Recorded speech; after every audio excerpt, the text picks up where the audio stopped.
Hey guys, tonight we begin with the remarkable lives and incredible resilience of medieval peasants.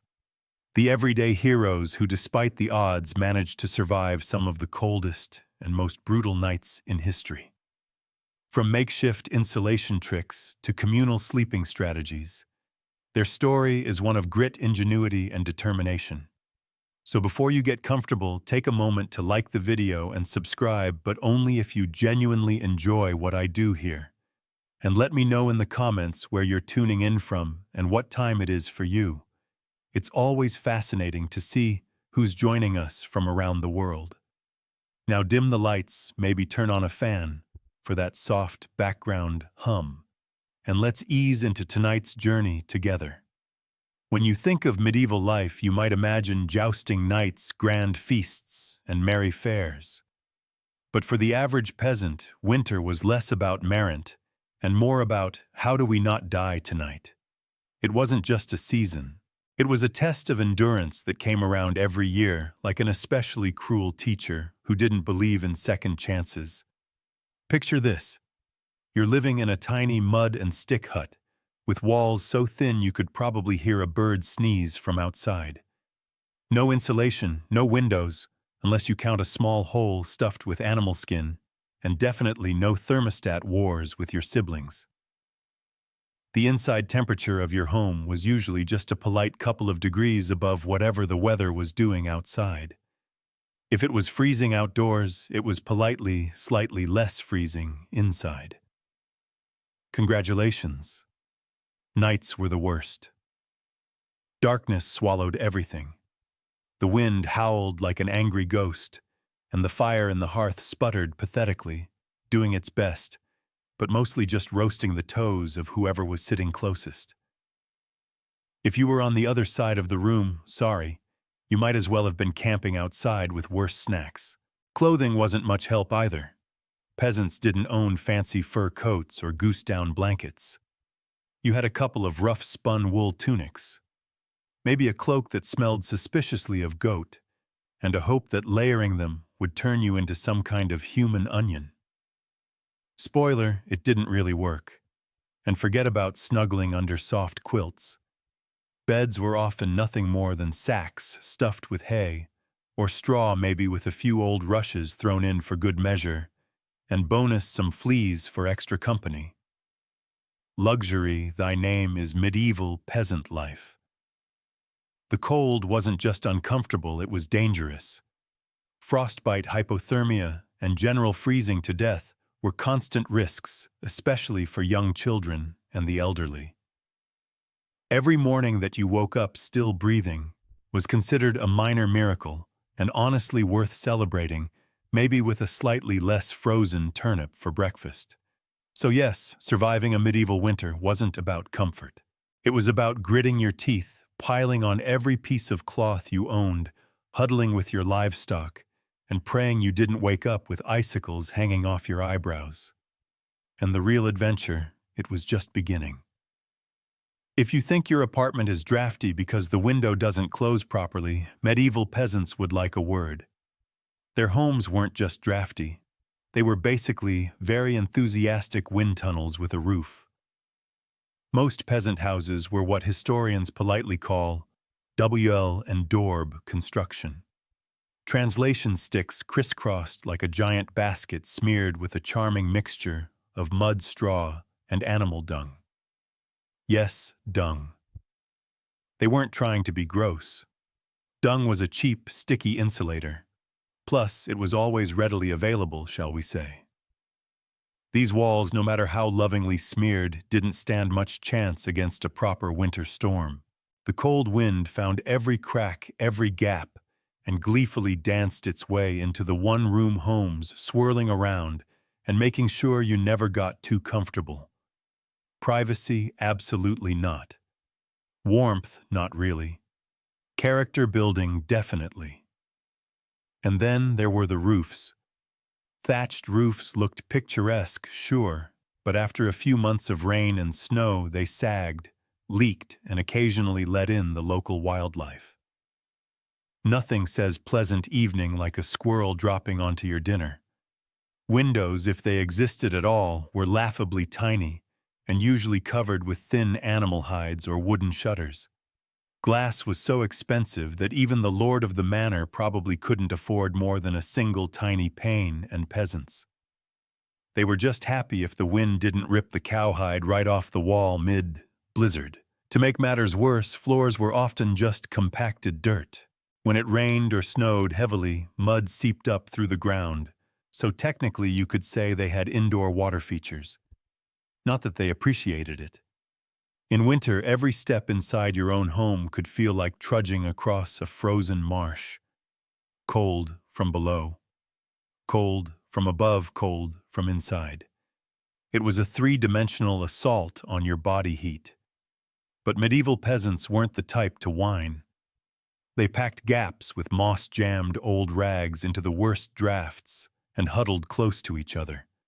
Human insulation at its finest. Creativity, stubbornness, and a bit of sheep grease rubbed into the walls were often the only things standing between them and becoming medieval popsicles. Because if your house was falling apart, and your best protection against the elements involved mud and goat hair, well, at least you could laugh about it. Sort of if your teeth weren't chattering too hard. As if the freezing air wasn't enough, medieval peasants also had to battle a silent enemy rising from below. The frozen ground itself. Floors weren't really floors back then. They were just slightly flatter patches of earth inside your home. Maybe if you were lucky, someone had thrown down some straw or old rushes to give you the illusion of comfort. But make no mistake, you were sleeping one insulted back away from the cold, hard dirt. And oh, that cold was relentless. It seeped up from the earth like an evil little ghost, worming its way through the straw into your bones and straight into your very soul. If you dropped anything onto the floor during a winter night, congratulations. It was now part of the permafrost. Medieval peasants tried to fight this grim battle in a few ways. One method was layering thick mats of straw across the floor if you could afford it. Or more realistically, if you could steal enough of it from your neighbor's field without getting caught, you might have a decent insulating barrier. But straw flattened fast, got moldy even faster, and added an extra crunchy soundtrack to your already miserable nights. Some homes layered dried rushes onto the dirt instead. Every so often they would throw fresh rushes on top without cleaning out the old ones. Over time, this created a fascinating ecosystem of decomposing plants, fleas, and whatever mystery creatures decided to move in. It was basically medieval carpet padding. If your carpet was alive, slightly damp, and smelled like a wet dog. Beds for those who had them didn't solve much. They were usually little more than wooden frames packed with, you guessed it, more straw or hay.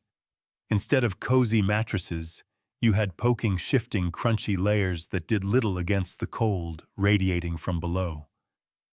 Tossing and turning wasn't about comfort. It was a desperate, awkward dance to keep blood flowing and avoid freezing one side of your body.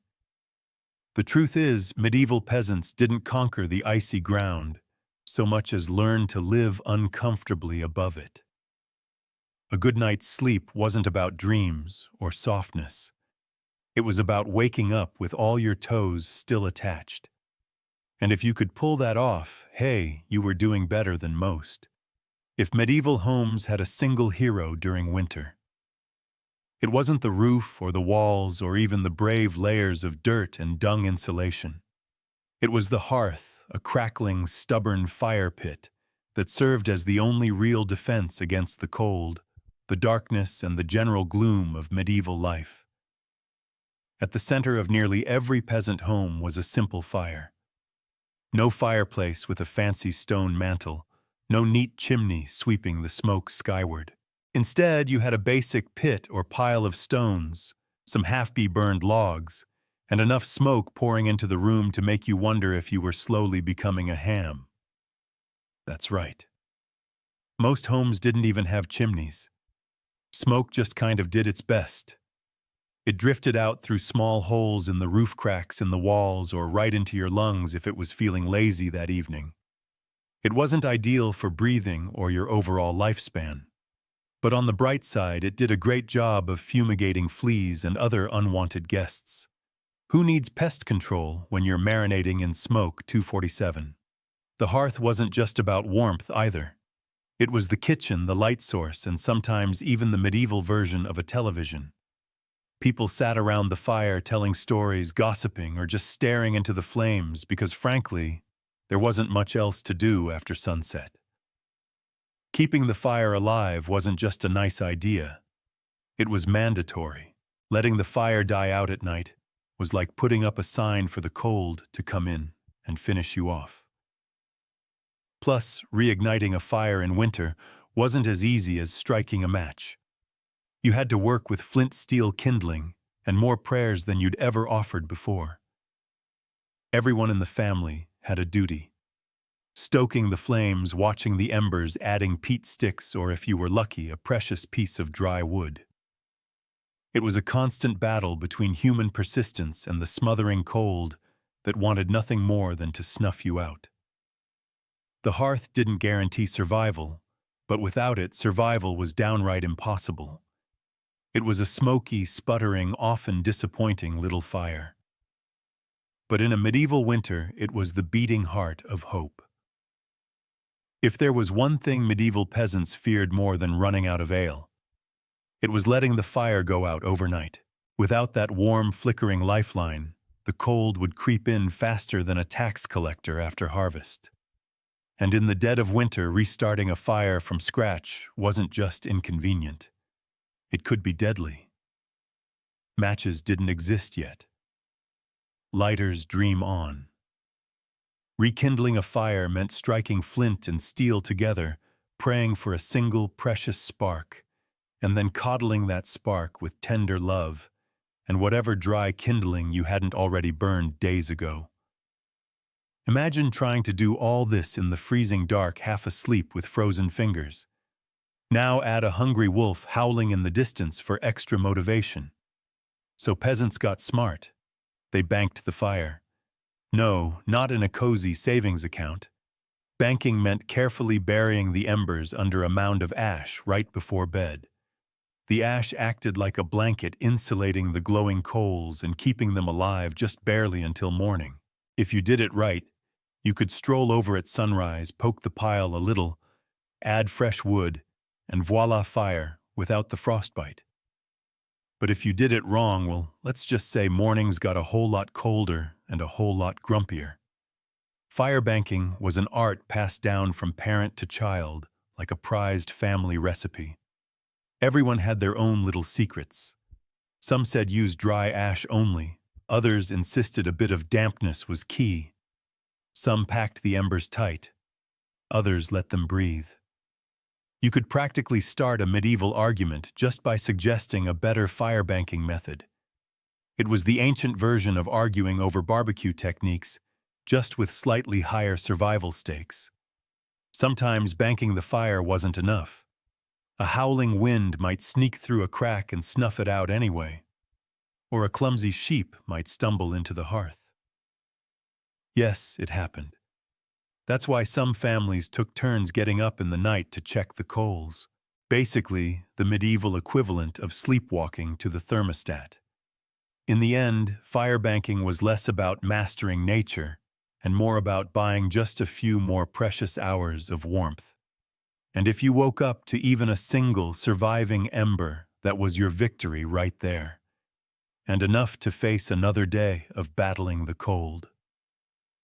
In medieval times, the phrase, "the more the merrier," wasn't just about parties. It was a winter survival tactic. When the fire sputtered and the freezing winds whistled through every crack, there was one surefire source of warmth: each other. And if that meant sleeping cheek to cheek with your entire family, neighbors, livestock, and possibly a very confused goose, so be it. Forget about personal space. Privacy wasn't even a concept. On the coldest nights, the goal wasn't comfort. It was don't wake up frozen to the floor. Entire households piled into the warmest corner of the house, wrapped in whatever scraps of cloth they could find, and formed what could best be described as a desperate, snoring human lasagna. Younger kids squeezed in between parents, grandparents snuggled under the outer layers, and if Cousin Ethel showed up unexpectedly, well, there was always room for one more. If you were lucky, you got to sleep in the middle where body heat radiated from all sides. If you were unlucky, you were on the edge, the medieval equivalent of sleeping next to the door of a meat locker. And woe to the person who moved too much during the night. You shift once to get comfortable, and suddenly you've knocked Aunt Maud into the freezing draft by the wall. Congratulations, you're now the family villain. Sometimes even bedding was shared. A communal straw mattress that slowly flattened under the nightly weight of multiple generations. And because hygiene wasn't exactly winning any awards back then, let's just say it wasn't the most fragrant sleeping arrangement. But hey, when it's you versus frostbite, you stop being picky. Body heat wasn't just nice, it was strategic. Some medieval guides even recommended deliberately arranging the strongest, warmest people on the outside of the group, like human shields against the cold. Babies and frail elders were tucked deep in the center, treated like the precious little heat generators they were. This wasn't just about survival, though. Over time, it became part of daily life, part of family bonding. Long winter nights huddled together led to storytelling, singing, and undoubtedly some very interesting conversations muffled under a shared wool blanket. So next time your sibling steals your blanket, or your dog hogs the bed, just remember, at least you're not fighting for elbow space between a snoring uncle and a particularly judgmental goat. If you thought modern roommates were a challenge, medieval peasants would like to introduce you to their winter housemates. Cows, goats, pigs, chickens, basically anything with a pulse and a little bit of body heat. Bringing animals indoors wasn't just a quirky village tradition. It was vital for survival. Livestock generated warmth, and in a poorly insulated Eight-Vel where the wind howled louder than your stomach, every little degree mattered. Plus, if your goat shared a wall with you, it was slightly less likely to get stolen by a neighbor in the dead of night. Two birds, one stinky stone. At night, the house became a chaotic living furnace. Chickens nested in corners, pigs snorted near the hearth, and cows lounged luxuriously against the walls, chewing cud like they paid rent. It wasn't glamorous. Far from it. If you've ever been stuck in a car on a summer road trip with someone who forgot to shower, imagine that. But it's a cow. It's winter, and there's literally nowhere else to go. The smell's legendary. By springtime, the perfume of a shared winter was something fierce. You didn't need to light a candle. Your nostrils were already on a wild ride. But medieval peasants developed a selective nose. They didn't complain much because they knew one uncomfortable truth. The more animals inside, the fewer frozen toes in the morning. Certain animals even had prime spots. Cows, being the biggest and warmest, usually took center stage near the family. Goats were allowed closer in for their warmth. And because goats being goats would find a way inside anyway. Chickens roosted in rafters or old baskets, and pigs, well, pigs didn't care. They plopped down wherever they pleased, probably right in the middle of the floor. Of course, sharing your bedroom with livestock wasn't without hazards. Imagine drifting off peacefully only to be rudely awakened by a chicken, deciding your hair makes a good perch, or stepping barefoot into something suspicious first thing in the morning. Yes, medieval mornings could be full of surprises. Still, despite the noise, the smells, and the occasional hoof to the ribs, peasants understood the simple math. Cold kills and cows cuddle whether they want to or not. In the battle against winter's icy fingers, a warm, slightly slobbery cow breath was often the deciding factor between life and death. In medieval winters, fashion wasn't about looking good. It was about not dying. Peasants weren't flipping through the latest trends. They were layering up like they were preparing for battle against the Grim Reaper himself. The rule was simple. If you owned it, you wore it. Sometimes all at once. First, the basic undertunic, a scratchy, probably not too clean linen shirt. Over that, a thicker woolen tunic. Then another, if you had it. Add some leggings that sagged at the knees, a rough cloak draped over your shoulders, and if you were really lucky, a patched-up sheepskin thrown on top like a prize trophy. Congratulations! You are now approximately 10% warmer and 90% itchier. Boots were a luxury. Many peasants wrapped their feet in layers of cloth or old rags and stuffed them into wooden clogs. If the cold still bit through, well, you just added another rag and hoped you didn't lose a toe. And forget about washing all these layers. Washing your clothes in the middle of winter meant dragging them to a frozen stream, smashing through the ice, and then waiting 2 days for your only shirt to dry. If it didn't just freeze into a tragic shirt cycle, most peasants wisely decided that smelling like a mix of smoke, sweat, and sheep was a small price to pay for not freezing solid. Interestingly, the dirt and grease buildup had a bonus feature: insulation, that grimy layer locked in body heat. It was like a medieval Gore-Tex jacket, just smellier and far less socially acceptable today. Hats, scarves, and gloves were prized treasures. A simple woolen cap could mean the difference between making it through the night or waking up with hair frozen to the wall. Gloves were often homemade from whatever scraps of leather or fabric people could scourge, sometimes looking more like sad puppet costumes than anything fashionable. Children were especially swaddled until they resembled overstuffed turnips waddling awkwardly around the house. The goal was to trap as much precious body heat as possible.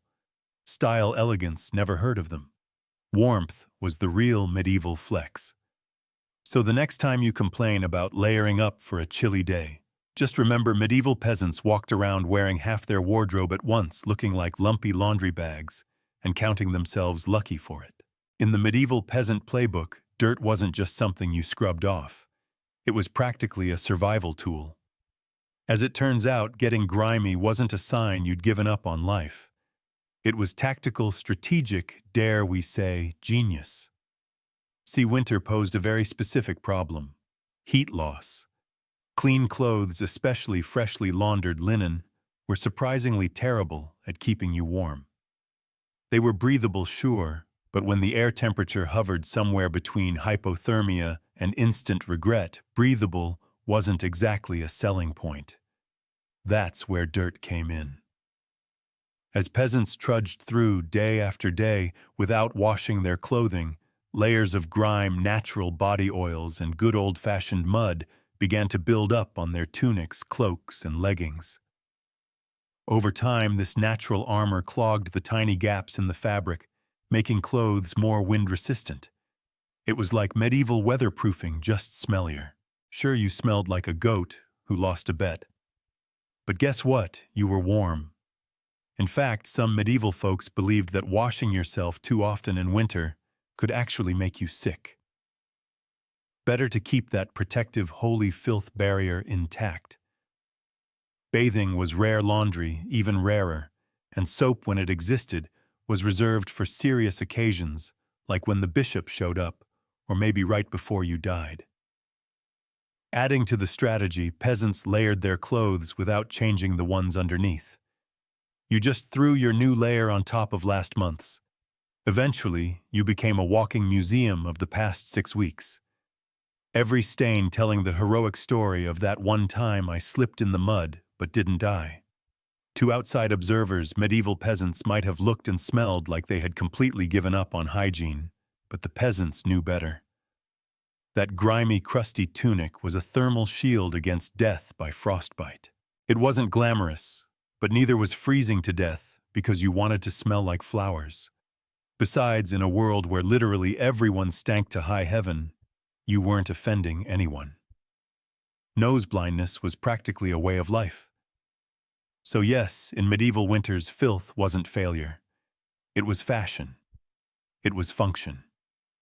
And if you had a thick, greasy outer layer by February, you, my friend, were winning at life. If you thought medieval peasants spent their winters tucked into plush feather beds with embroidered quilts, think again. The reality was a bit more rustic. And by rustic, I mean, let's sleep on a pile of dead plants and hope for the best. Beds in the medieval peasant world were usually a rough wooden frame if you could afford one, covered with a big sack stuffed full of straw hay or old rushes. That's it. No memory foam, no orthopedic support, no five-star hotel experience. Just a crunchy, lumpy, slightly pokey mess that smelled faintly of barnyard and regret.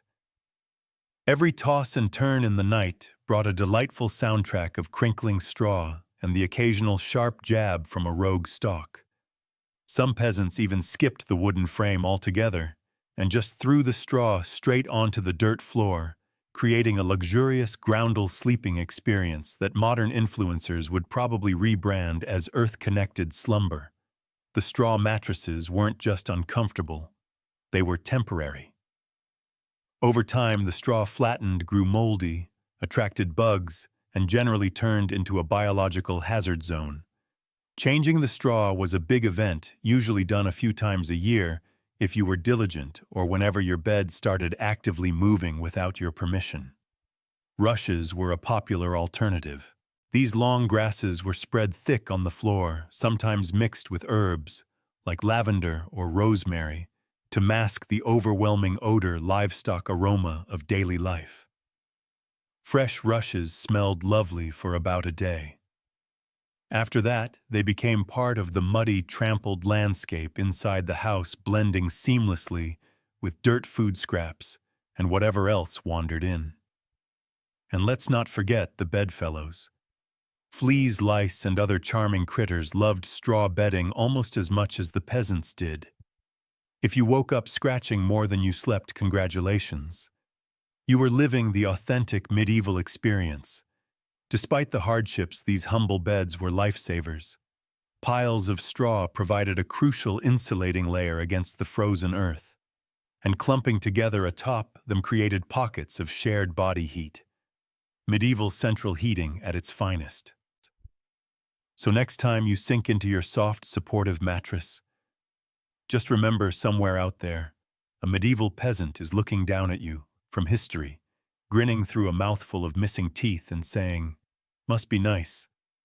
When you live in a house made of sticks, mud, and optimism, you quickly learn that winter breezes aren't just a nuisance. They're personal attacks. Medieval peasants didn't just fight the cold from the outside. They fought it from inside their own homes, armed with nothing but whatever they could cram into the cracks. And trust me, there were a lot of cracks. Walls warped, mud crumbled, thatch sagged. The cold seemed to find new places to sneak in every night, like a mischievous poltergeist with a grudge. Sealing up the house became an art form. Peasants stuffed gaps with moss, straw scraps of old cloth, bundles of dry grass, and sometimes even animal hair. If it was soft, squishy, or vaguely insulating, it was jammed into a hole somewhere. Some particularly determined souls daubed extra layers of mud and dung over the outside of their walls as an annual winter project.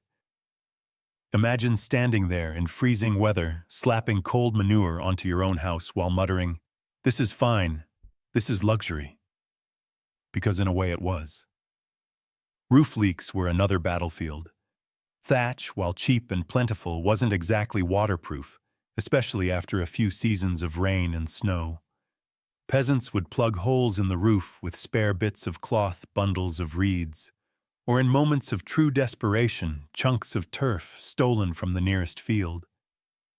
Every home eventually started to look like a slightly sad patchwork quilt made by someone who gave up halfway through. Doors, windows.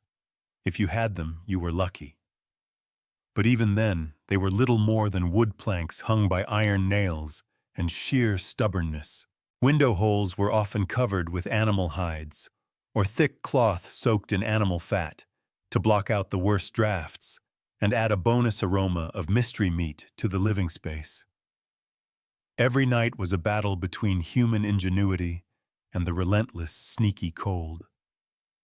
One minute you were warm, the next minute a sudden gust would find the one spot you missed, slapping you awake like a frosty hand of doom. Yet somehow, through cleverness, stubbornness, and a refusal to accept slightly frozen as a permanent state of being, medieval peasants patched, stuffed, and muddled their way through the worst winters nature could throw at them, one muddy handful at a time. When the cold bites hard enough to keep you awake at night, medieval peasants had a solution. Don't even try to pretend everyone's sleeping at once. Instead, they developed a survival strategy that today would make any military commander proud, sleeping in shifts. It wasn't some grand organized system with whistles and roll calls. It was far simpler and much more desperate. Half the household stayed awake tending to the fire and patching up stray drafts, while the other half curled up under threadbare blankets and hay trying to catch a few precious hours of half-frozen sleep. The fire needed constant attention. Left alone, it would die down, and restarting it, remember, was about as easy as getting a stubborn donkey to dance.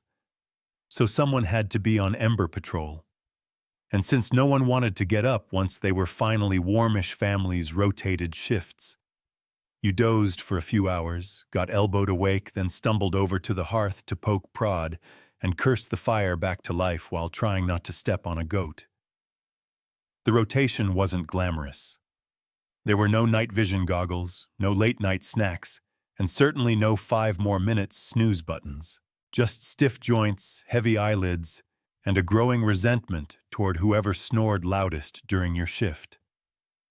Children old enough to hold a stick were pressed into service, learning early that in winter everyone pulled their weight or froze trying.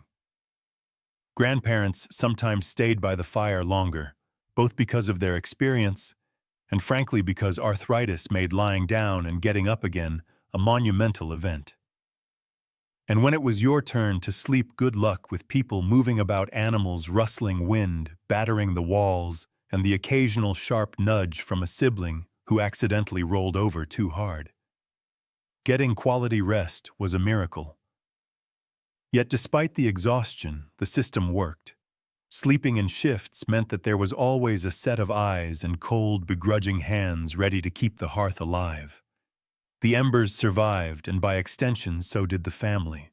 So next time you grumble about waking up to adjust the thermostat, or let the cat out, spare a thought for the medieval peasant squinting into a smoking fire at 3, wondering if toes were really that important. After all, you know it's cold when you have to think about how you breathe just to stay alive. Medieval peasants didn't just battle the freezing air with cloaks, fires, and creative sleeping arrangements. They even adjusted the way they inhaled and exhaled to survive the night. The problem was simple. Deep, open-mouthed breathing pulled icy air straight into your lungs. In a world where pneumonia could kill you faster than you could say, "Hail Mary," that was a risk nobody wanted to take. So peasants learned the art of what you might call survival breathing. Instead of sucking in huge gulps of air like they'd just run a marathon, they kept their breathing shallow, slow, and most importantly, through the nose. The idea was to gently warm the incoming air a bit before it hit their lungs. It wasn't perfect, but it was better than coughing yourself into the grave by February. If you accidentally took a big mouthful of cold air, congratulations. You just bought yourself a ticket to a week of hacking up bits of what felt like your soul, with no doctors in sight, and grandma treating you with hot onion tea and firm prayers. Some people even tucked parts of their cloaks, shawls, or rags up over their faces while they slept, creating a makeshift breath-warmer barrier. Of course, this also meant you ended up with a damp, slightly soggy fabric patch clinging to your mouth by morning. But hey, it beat freezing from the inside out. Children were taught these tricks early on. Parents would scold little ones for panting like dogs indoors during the cold months. And honestly, between strict breathing lessons, itchy wool layers and sleeping next to an aggressively gassy goat, medieval childhood winters were character building on a whole different level. At night, tucked into straw bedding under piles of cloaks and next to a gently steaming cow breathing, became an art form. Slow, steady nose only, and as minimal as humanly possible, like some grim medieval version of a yoga retreat, only with more frostbite and fewer inspirational quotes. In the grand survival playbook, it wasn't the flashiest strategy, but it worked. One shallow breath at a time, peasants endured another night in the long, relentless war against winter. In the endless battle against medieval winter, peasants discovered an unlikely secret weapon: a full stomach. Turns out, one of the best ways to fight off the cold wasn't another scratchy woolky cloak. It was stuffing yourself with something hearty and heavy right before bed. Calories meant warmth. The more your body had to digest, the more it heated itself up, doing the work. It's basic medieval thermodynamics. Eat a heavy meal, generate internal heat, and maybe, just maybe, survive until morning without turning into a peasant-shaped popsicle. So what did medieval peasants pile onto their plates before a long, freezing night? Think thick stews, heavy with root vegetables like turnips, onions, and parsnips. Grains were lifesavers, too. Oat porridge, barley garwal, or dense, chewy rye bread. If you were especially lucky, say after a festival day or a generous slaughter, you might even get a hunk of salted pork or a slice of dried sausage thrown into the pot. This wasn't comfort food in the Instagram sense. No delicate presentation, no artisanal garnishes. It was one enormous, vaguely brown meal designed to sit in your gut like a friendly brick slowly burning through the night and keeping you just a little bit warmer. It wasn't just about eating a lot. It was about eating smart. Foods that took longer to digest provided a slow, steady trickle of warmth. Fatty foods were particularly praised, not just for the energy they provided, but because fat burns slower than lean meat. A belly full of stew bread and a questionable amount of lard. Peak medieval winter luxury. Parents made sure even the pickiest children ate heartily. Nobody cared if little Thomas didn't like turnips. You ate the turnips or you shivered through the night thinking about how much you missed the turnips. Harsh but effective parenting, medieval style. Of course, heavy nighttime eating came with its own hazards. You might be warmer, but you were also risking a night of vivid, bizarre dreams fueled by a stomach trying desperately to process an entire field's worth of cabbages. Was it worth it? Absolutely. Because in the end, peasants weren't aiming for a Michelin star meal. They were aiming to survive. And if that meant going to bed full bloated and breathing gently through your nose next to a steaming cow well, that was just another night in the ongoing quest to see another frosty sunrise. Long before electric blankets and fancy heated mattress pads, medieval peasants had to get creative if they wanted a little extra warmth at bedtime. And that's how the humble haybox and the ever-glamorous heated stone became winter's unsung heroes. Let's start with the haybox. It sounds rustic, and it absolutely was, but the idea was pure genius. Peasants would take a sturdy wooden box, line it thickly with hay, and use it to store food that had been cooked earlier, keeping it warm for hours. Leftover stew, hot porridge, toss it into the hay box, cover it up, and it stayed hot enough for a late-night snack without needing to risk reigniting the fire. Medieval slow cookers, basically. But peasants didn't just stop at food. They realized if hay could trap the heat from a stew pot, it could also trap the heat from something even better. Rocks. Enter the era of the heated stone. Before heading to bed, someone, probably whichever unlucky child lost the family argument, would grab a flat stone and chuck it into the heart of the hearth fire. After roasting it until it was nearly too hot to touch a fine line between helpful and third-degree burn, they'd fish it out using a stick or some old tongs.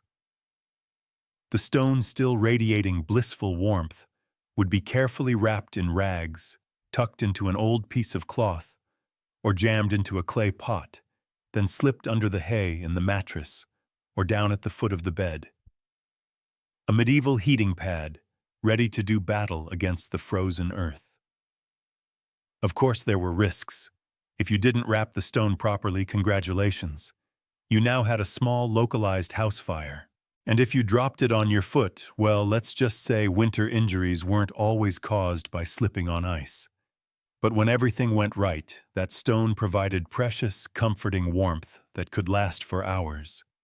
It wasn't luxurious, but when you lived in a half-frozen hut, luxury was defined as not waking up with icicles dangling from your nose. In the grand arsenal of medieval winter survival, a hot rock tucked into some hay might not sound glamorous, but for peasants clinging to whatever heat they could find, it was a tiny miracle. In a medieval peasant's home, the hearth wasn't just where you cooked dinner. It was practically a family member. A temperamental, smoky, sometimes uncooperative family member. Sure, but still absolutely essential to survival, especially when it came time to sleep. The closer you were to the fire, the better your odds of waking up unfrozen. That meant sleeping arrangements were less about personal preference and more about strategic positioning. Infants, the elderly, and anyone sick or frail got first dibs on prime real estate. Parents, older kids, and sturdier adults fanned out from there like human insulation layers. Being assigned a spot close to the fire wasn't just kindness. It was basic survival math. Babies were fragile heat generators, and elders were precious repositories of family knowledge, and let's be honest, the best gossip. Protecting them with prime warmth was non-negotiable. But it wasn't all cozy toasting by the flames. Too close and you risked waking up with your hair singed or your cloak smoldering suspiciously. Too far, and you were basically camping in an icebox. It was a delicate dance. Stay near enough to bask in the fire's glow, but not so near that you had to explain to your neighbor why you now looked like a half-cooked roast. The fire also didn't spread warmth evenly. It mostly roasted the people directly in front of it, while everyone else fought over the narrow cone of heat like cold lizards jostling for a sunbeam. If you were lucky enough to fall asleep facing the fire, you might have one blissfully warm side and one side frozen so solid you could probably knock on it. Pets and livestock, of course, muscled in too. A dog might wedge itself between you and the fire tail wagging dangerously close to open flame. Chickens sometimes perched perilously on hearthstones, clucking softly into the night, like tiny feathery guardians of warmth. Every crackle of the logs, every shift of glowing embers, was a tiny promise. You're still alive. You're still warm for now. And so peasants drifted into uneasy sleep, lulled by the fire's pops and hisses, each breath forming small clouds in the frigid air beyond the fire's fragile circle. It wasn't perfect. It wasn't comfortable, but it was life clinging to warmth by a thread of glowing coals. In the medieval world, no one survived winter alone unless they wanted to become a very stylish frozen statue by January. Survival wasn't just a family affair. It was a village project. A messy, muddy, loud collaboration where everyone's warmth and life depended on everyone else. The peasants knew that in the dead of winter, a strong fire and a pile of hay could only do so much. If your neighbor's house went dark, you noticed. If the smoke from old Tom's hearth suddenly stopped curling into the sky, someone went to check. And not just because Tom owed you a chicken, though that might be part of it, but because community meant survival. Villages had unofficial winter watchers, often the young or the elderly, who couldn't work the fields but could keep an eye on who was coughing too hard, who hadn't come to barter at the market in a few days, or whose home looked a little too still in the morning frost. These people were the medieval version of neighborhood patrol, minus the reflective vests, plus a lot more sheep. If a family's fire went out, it was a near emergency.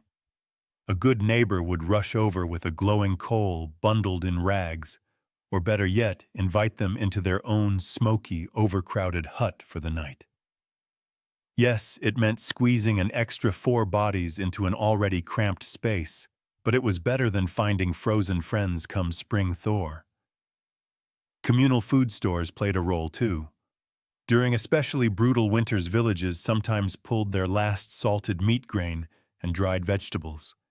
It was grim charity. No one had much, but a few communal meals could be the difference between staggering into spring or not. Even children understood the stakes. They helped deliver wood, shared embers, and ran urgent messages when someone needed help. No one was too small or too tired when winter came knocking. Sure, medieval villages weren't all sunshine and hugs. Feuds happened. Disputes over land goats or who borrowed whose good cooking pot never really went away. But when the nights grew deadly cold, old grudges were often quietly shelved. After all, a rival was still worth saving because tomorrow it might be you needing rescue. In the icy heart of winter, the village became one big, stubborn family. Sometimes dysfunctional, often hilarious, always fiercely determined to survive together. One muddy boot, one crackling ember, one frozen smile at a time. When medieval peasants faced the merciless cold of winter, they didn't just pile on cloaks or stoke the fire. They prayed a lot. Because when the wind howled like wolves outside your paper-thin walls and the fire shrank into sullen embers, you wanted every possible advantage, including a little divine intervention. Faith wasn't just a Sunday affair back then. It was woven into every frozen breath. Before crawling under layers of straw and scratchy wool, families would kneel together, offering up hurried prayers to keep the fire burning, the roof intact, and their toes attached by morning. Saints became more than distant holy figures. They were winter's frontline defense. Same, for instance, was called upon to protect against throat ailments. Not a minor concern when one mouthful of icy air could land you coughing up your soul. St. Nicholas wasn't just the jolly gift-giver of later legend. He was also asked to protect households from sudden ruin during the lean, deadly months. Superstitions wrapped themselves snugly around daily survival.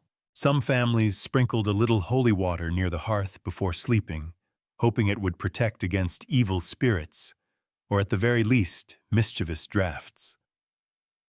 Others marked doorways with blessed chalk after certain feast days, pleading for warmth and luck to find their way inside. Candles played a role too. Special vigil candles, often blessed by the local priest or the most pious old woman in the village, were sometimes kept burning throughout the night, a flickering plea against the cold darkness clawing at the walls. And of course, no serious winter prayer session was complete without a few promises. Dear Lord, if you just get us through this night, I swear I'll be kinder to my neighbor, even the one who keeps stealing our turnips. Faith wasn't some abstract comfort. It was a daily, urgent conversation. The peasants weren't asking for luxury, just survival. A little heat, a little food, and one more day to muddle through until spring broke the frozen grip on their tiny villages. It was simple, raw hope whispered into the smoky rafters, tangled in breathless prayers, and tucked under itchy blankets that somehow carried them through the endless, merciless nights of winter. For all the ingenuity, prayers, and stubbornness medieval peasants threw at winter, the truth was chilling. Sometimes it wasn't enough. And when winter won, it didn't just take a few unlucky souls. It took entire families, whole villages, vanishing them into silence beneath a heavy shroud of snow and ice. Some winters were particularly cruel, like the infamous Great Famine Winter of 1315, when rains destroyed crops, livestock starved, and freezing temperatures turned an already brutal existence into a slow, grinding disaster. People were so desperate that stories whispered of eating shoe leather bark, and in the most horrifying cases each other. Failure to keep the fire alive wasn't just an inconvenience, it was often a death sentence. Without the hearth's meager warmth, families huddled together for the final time. Neighbors would sometimes stumble across whole households in spring, bodies still locked in one another's frozen embrace as if trying to share just a little more heat until the very end. Houses themselves could collapse under the weight of heavy snow or battering ice storms. A roof giving way in the middle of a frozen night wasn't just catastrophic. It was often fatal. Dragging yourself through thigh-deep snow to beg shelter from neighbors wasn't a guarantee either, especially if those neighbors were already stretched to the breaking point.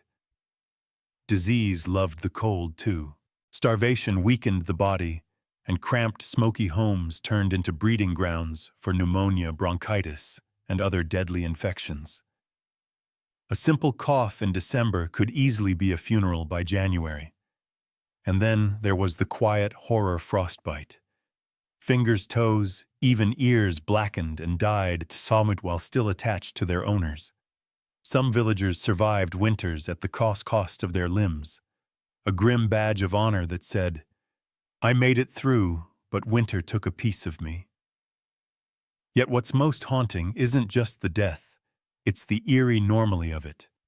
People accepted that each winter some among them wouldn't see the thaw. Death wasn't unexpected. It was just another neighbor at the door, wrapped in frost, waiting its turn.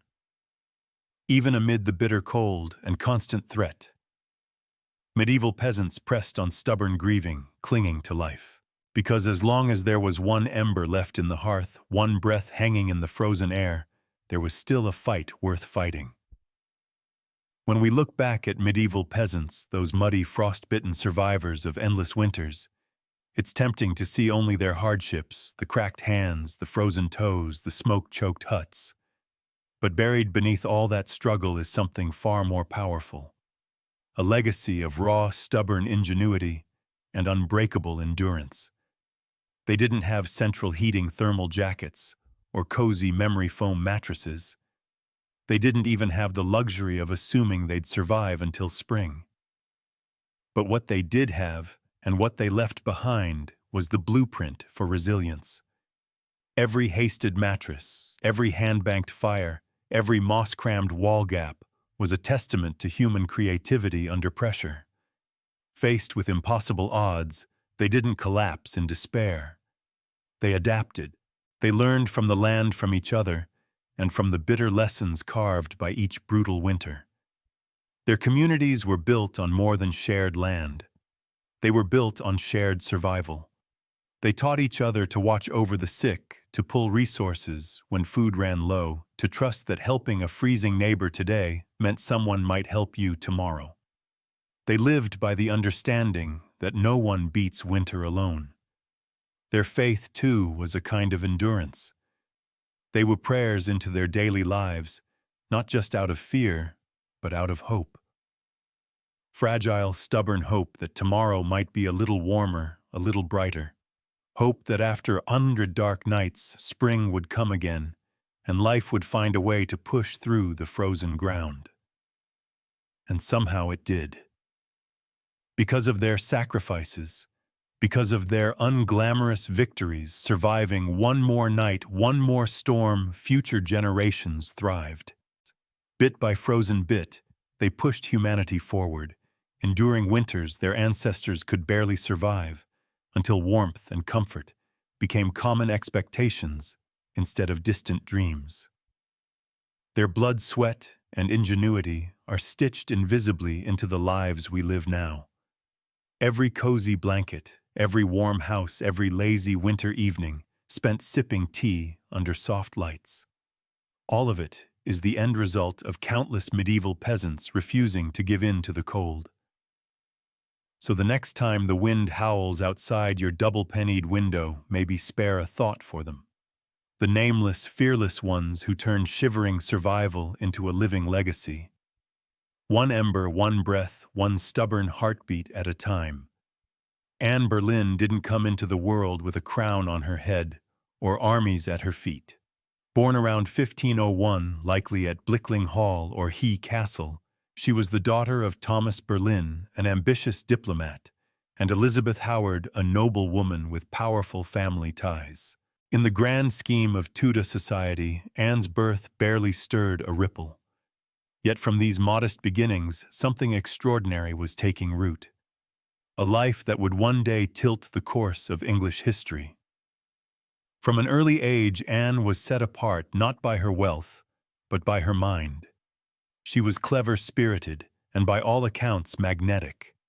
Recognizing her potential, her family sent her abroad to the continent, where her education truly began. First, she served Margaret of Austria in the glittering court of the Netherlands, an experience few English girls could dream of.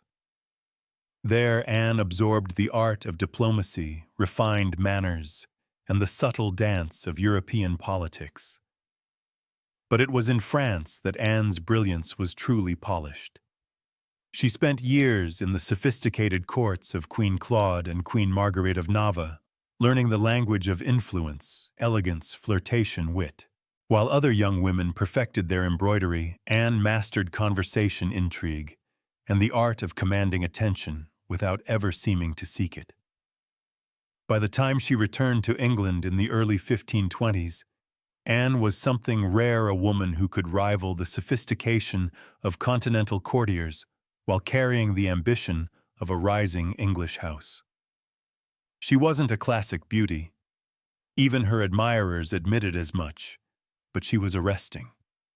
Dark eyes that sparked with intelligence, a quick musical voice, a way of moving that suggested purpose just barely concealed beneath layers of courtly grace. Anne didn't just enter rooms, she changed their gravity. At a time when a woman's fate was often sealed by birth and marriage, Anne refused to drift quietly into obscurity. She had seen the power that charm and intellect could wield in foreign courts, and she intended to use that knowledge at home.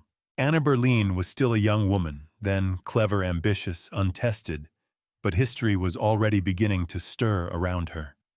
The girl who returned to England was no longer just Thomas Boleyn's daughter. She was a player in a larger game, one that would soon engulf the crown itself. When Anne Boleyn returned to the English court, she was unlike anyone the nobility had ever seen. In a world full of pale-faced, modest English roses, Anne was a thunderstorm, electric, unpredictable, impossible to ignore. Her dark hair, bold eyes, and quick, sharp wit set her apart from the gentle, obedient ladies who filled the court of King Henry VIII. At first, she played the role expected of her, a maid of honor, to Queen Catherine of Aragon. But even in the Queen's shadow, Anne's presence flickered like a candle too bright to snuff out. She danced gracefully, spoke French with the ease of a native, and laughed with a confidence few women dared display. Men noticed. Women gossiped. The court buzzed quietly about the striking Boleyn girl. It wasn't long before she caught the most dangerous attention of all, the king himself. Henry VIII was no stranger to flirtation. His court was a playground of whispered promises and secret liaison. But Anne was different. She didn't swoon at his compliments or fall eagerly into his arms like so many others had. She teased. She challenged. She refused. Henry, a man used to instant adoration, was captivated. The more Anne held him at arm's length, the deeper he fell. Letters passed between them filled with declarations of love, frustration, longing. Henry offered her the role of royal mistress, the most powerful, unofficial position at court. Anne astonishingly said no. She would not be just another conquest, a forgotten mistress lost to time.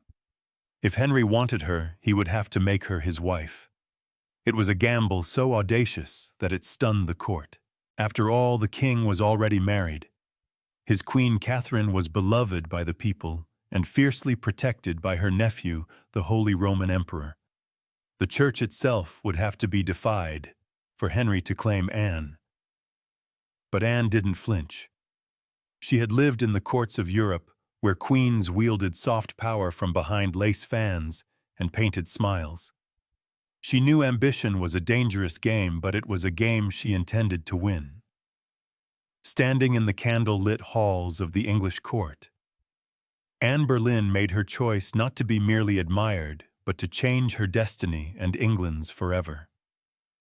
What began as an intense flirtation between King Henry VIII and Anne Boleyn soon spiraled into a national crisis. Henry wasn't merely besotted, he was obsessed.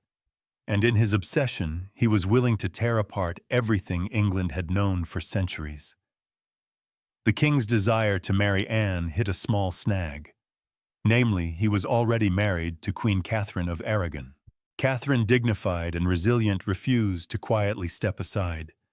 She had been Henry's faithful wife for 2 decades, and in the eyes of God and the English people, she was the rightful queen. Divorce wasn't just scandalous, it was almost unthinkable. But Henry was determined. He convinced himself and tried to convince everyone else that his marriage to Catherine was cursed because she had once been married to his brother Arthur. Never mind that the Pope had granted special permission for their union years ago. Henry now insisted that his soul was damned unless he annulled the marriage. Anne, for her part, knew better than to appear too eager. She kept herself just out of reach, alternately encouraging Henry's hopes and maintaining her distance.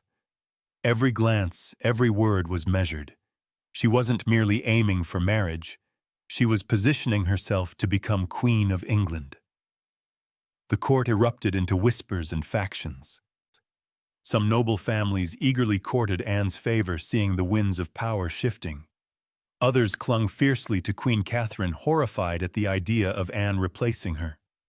Diplomats wrote desperate letters back to Rome. Foreign monarchs threatened retaliation. Henry's own advisors shifted uneasily, sensing the ground trembling beneath their feet. As months turned into years, Henry's frustration grew. He bombarded the Pope with petitions, maneuvered his lawyers into finding loopholes, and slowly began to realize that the Church would not bend easily.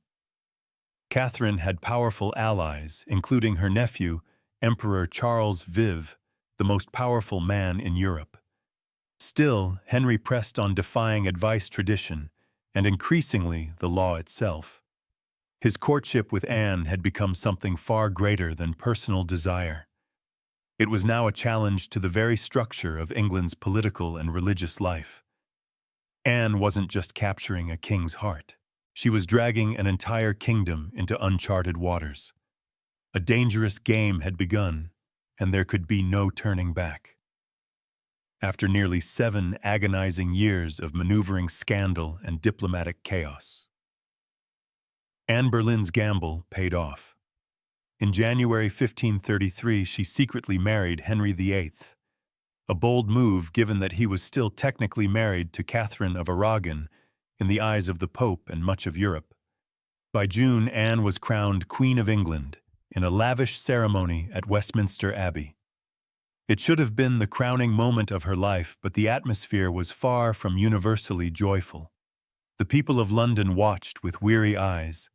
Some cheered, others muttered prayers for Queen Catherine. Many wondered if this new queen, with her French manners and daring spirit, was a blessing or a curse.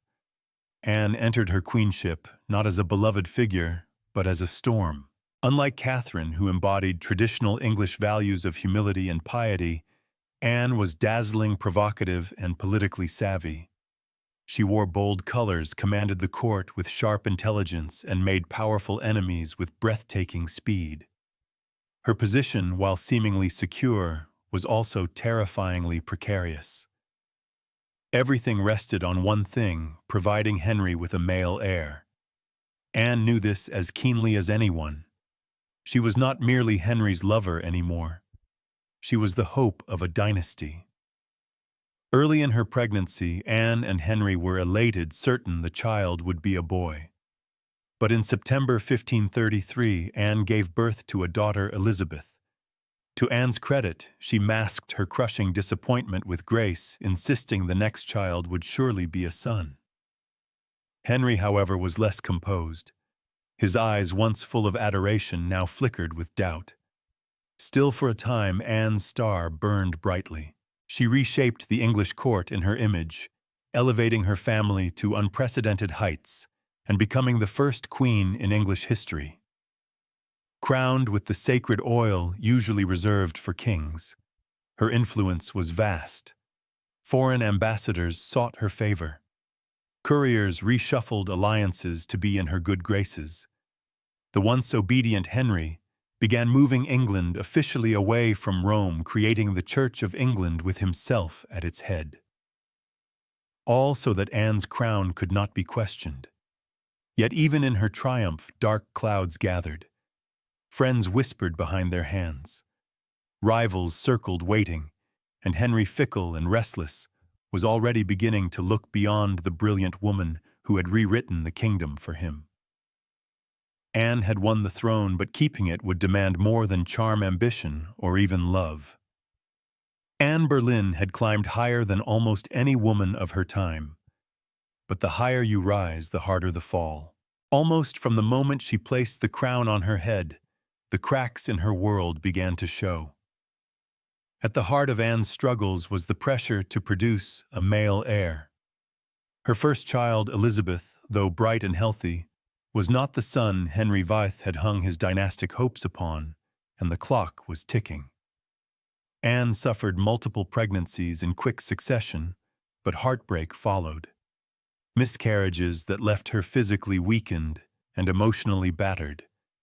Each lost child chipped away at the foundation she had built. Henry, once passionately devoted, began to pull away, his disappointment carving rifts between them. Anne, never one to suffer in silence, argued, demanded, fought to keep her place. But Henry, a man who prized obedience as much as beauty, grew tired of her sharpness, her defiance, the very fire that had once drawn him in. Outside the royal chambers, enemies were gathering like wolves. Many nobles who had tolerated Anne's rise with gritted teeth now openly schemed for her downfall. Catherine of Aragon's supporters never forgave Anne for what they saw as theft and sacrilege. Even commoners whispered against her, calling her the Great, blaming her for the schism with Rome and the heavy-handed changes that followed. And then came Jane Seymour. Quiet, demure. Everything. Anne was not. Jane captured Henry's wandering attention just as Anne's influence began to wane. Where Anne had dazzled him with brilliance and challenge, Jane offered soothing compliance. It was a dangerous shift, and Anne, perceptive as ever, saw it happening. She tried to reclaim her position, lavishing attention on Henry, promising more sons, begging for patience. But the king, ever fickle, had already begun imagining life without the woman for whom he had once torn a kingdom apart. Anne's political enemies, including Thomas Cromwell, once her ally, sensed the changing tide. They began laying the groundwork for a campaign of destruction. Quietly gathering accusations, rumors, and witnesses, the woman who had played the dangerous game of ambition so masterfully was now losing ground. Anne had won her crown through cunning and courage, but in the brutal, shifting world of Henry's court, past victories meant little. Only fresh success mattered, and Anne's enemies were sharpening their knives. The queen who had shattered a kingdom would soon see how quickly a kingdom could shatter her. Anne Boleyn's enemies didn't attack her with armies or swords. They came with whispers, secrets, and carefully sharpened lies. In the back rooms of court, betrayal was brewing. Silent, patient, deadly. Thomas Cromwell, once Anne's greatest ally in the English Reformation, had turned against her.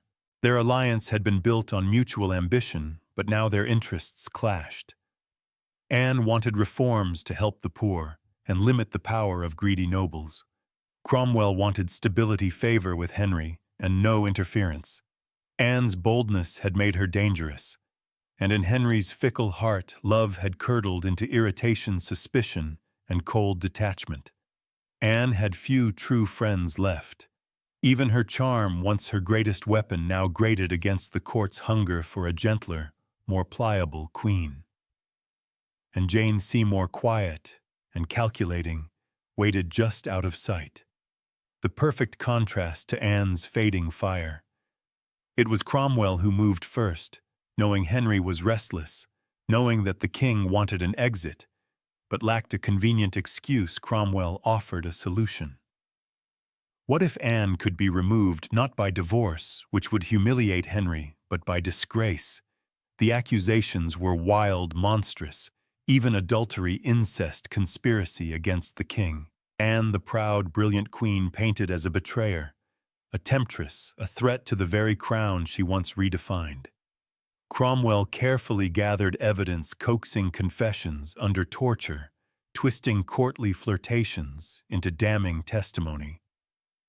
Several men, including Anne's own brother, George Boleyn, were arrested. The charges made little sense. They were riddled with contradictions and impossibilities. But in Henry's court, truth was whatever the king needed it to be. Anne, sensing the tightening noose, fought desperately. She appealed to Henry's memory, to the love they had once shared, but it was no use. The man who had once torn England apart for her now refused to meet her eyes. In May 1536, Anne was arrested and taken to the Tower of London. As the great gate slammed shut behind her, she knew the truth. She was no longer a queen. She was a prisoner, a pawn trapped in the brutal game she had once played so masterfully. Betrayal had sealed her fate. And now, alone in the tower, Anne Boleyn waited for the final move. Anne Boleyn stood in the great hall of the Tower of London, facing a tribunal of nobles, many of whom owed their very titles and fortunes to her rise. Now they sat in judgment, cold and watchful, prepared to erase the woman who had once changed the destiny of England. The charges against her were shocking. Adultery with multiple men, including her own brother, George Boleyn, high treason, conspiracy against the king. In another world, such accusations against a queen would have been unthinkable. But here now, they were simply theater, a grim performance designed to give Henry VII exactly what he wanted. Anne's downfall wrapped in a thin veil of legality. Anne defended herself with the same fire that had once won Henry's heart. She denied every accusation with intelligence, precision, and an unwavering composure that astonished even her enemies. She reminded them that she had been crowned with sacred oil chosen by God and anointed as Queen of England. She reminded them of her loyalty, her sacrifices, her love. But it was all for nothing. The verdict had been decided long before Anne set foot in the courtroom. The trial was a spectacle for the court, and for the people, a public unmaking of a once unbreakable woman. Witness after witness, many coerced or bribed, spoke damning words. Dates and places contradicted each other. Evidence was flimsy when it existed at all. But the truth was irrelevant now. Anne was found guilty. Her brother George and the other men accused with her were sentenced to death as well. Anne would be executed by beheading, a merciful sentence compared to the usual traitor's death of hanging, drawing, and quartering. When the verdict was read and did not break, she stood tall, her face pale, but her spirit fiercely intact. In those final moments before being led back to her cell, she spoke clearly, declaring that she was prepared to die, and prayed that God would have mercy on her soul. As the heavy doors of the hall closed behind her, the court exhaled in relief. The storm Anne had been brilliant, dangerous, unforgettable was nearly over. But even then, they did not understand. They were not erasing Anne Boleyn. They were immortalizing her in betrayal, in tragedy, and in legend. After her trial, Anne Boleyn was returned to the Tower of London, not as the triumphant queen who had once commanded England, but as a condemned prisoner awaiting death. Yet even facing the end, Anne refused to crumble. In the cold, echoing halls of the Tower, Anne prepared herself. She spent hours in prayer, kneeling on the hard stone floors, her hands clasped tightly, her voice steady. She confessed to no crimes because she believed she had committed none. She was not afraid to die, she said, but she prayed that her death would bring peace to the kingdom and perhaps mercy to her little daughter, Elizabeth. Her ladies-in-waiting, those few who had stayed loyal, wept in private. Anne comforted them instead of the other way around. She joked bitterly at times that she would be remembered as a queen who had lost her head. In her dark humor was the stubborn spark that had made her unforgettable. Henry VIII, meanwhile, showed no sign of mercy. He had already turned his attention to Jane Seymour. Even before Anne's execution date was finalized, Henry was arranging his next marriage. For Anne, this final betrayal from the man who had once torn down a kingdom for her must have been the deepest cut. On May 18, 1536, Anne was told she would die the next morning. She slept little that night. Instead, she spent her final hours in prayer, asking God for forgiveness for all who had wronged her, and perhaps for herself for the ambition and pride that had led her here. Henry, with a flicker of royal kindness, had arranged for a French swordsman to carry out the execution, faster, cleaner, less brutal than an axe. It was a small mercy, bought perhaps more for the king's conscience than for Anne's comfort.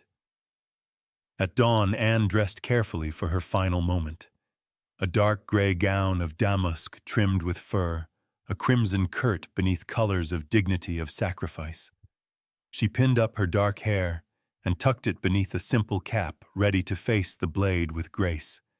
As the tower's cold morning mist curled around the courtyard stones, Anne Boleyn, Queen Mother survivor fighter, stepped forward. There would be no tears, no pleas, only a final act of courage in the face of history's judgment. Her end was near, but her story was just beginning. On the morning of May 19, 1536, Anne Boleyn ascended the scaffold built within the Tower of London's walls. A small crowd gathered, courtiers, guards, a few witnesses, all wrapped in silence, as if even the stone walls held their breath. Anne stood tall, her gray gown fluttering slightly in the cold morning breeze. She looked thinner than she had at court, her face pale but calm. There were no hysterics, no broken sobs. If anything, she faced death with the same fierce dignity that had once shaken a kingdom to its knees. She spoke briefly, carefully, choosing her final words. She did not accuse. She did not defend herself. She prayed for the king's health and prosperity, the very man who had abandoned her. In those final moments, Anne offered the world not a confession, but forgiveness. Her courage stunned even those who had come to see her fall. The French executioner, brought specially to ensure a swift death, stepped forward. Anne knelt upright, her hands folded in prayer, her eyes lifted toward the heavens. A small white cloth was tied around her eyes. She remained still. The sword flashed, once silent, swift, and Anne Boleyn, Queen Mother, history maker, was no more. She was buried quickly in an unmarked grave within the tower grounds, laid to rest in an arrow chest because no proper coffin had been prepared for her. A queen once crowned in gold, now left to vanish without ceremony. Yet Anne's story didn't end in that cold grave. Her daughter Elizabeth, the child whose birth had once disappointed a king, would rise to become one of the greatest monarchs in English history. Elizabeth I, the Virgin Queen, whose reign would see the flowering of English art, power, and global influence.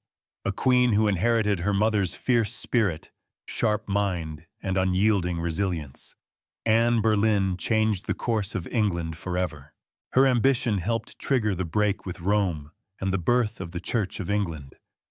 Her fall showed the world that even queens could be cast aside. Yet through her blood, through Elizabeth Anne's legacy, blazed brighter than any crown she had worn in life.